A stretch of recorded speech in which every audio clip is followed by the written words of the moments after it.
উদীয়মান এক চলচ্চিত্র অভিনেত্রীকে হাত পা বেঁধে মারধরের অভিযোগ উঠেছে আসিয়ান গ্রুপের চেয়ারম্যান নজরুল ইসলাম ভূঁইয়ার বিরুদ্ধে।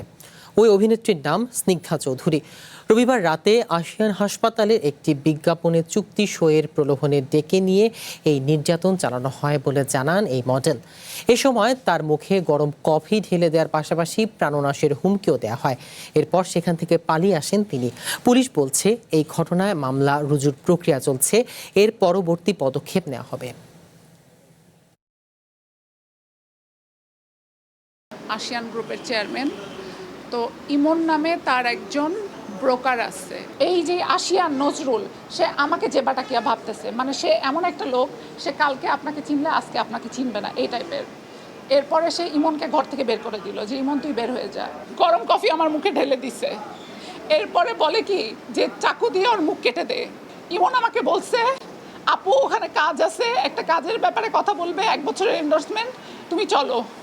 আমি গেছি, আমার পুরো শরীরে 60টা মারছে, আমার পা বাঁধছে, আমার ফোন দূরে ছুঁড়ে মারছে, মেরে আমার গলা চিপে ধরছে। এভাবে গলা চিপে ধরে আমাকে বলতেছে, বল আমাকে কেন ঘুরাইছিস। ভাই, তাকে আমি জীবনে ওই দিন প্রথমবার দেখছি। একটা বাই রিটার্ন কমপ্লেন পেয়েছি, সেই কমপ্লেনের ভিত্তিতে এজাহার হিসাবে আমরা এটা মামলা রেকর্ড করব এবং রেকর্ড করার পরে হয়তো আমরা আইনগত ব্যবস্থা নেব।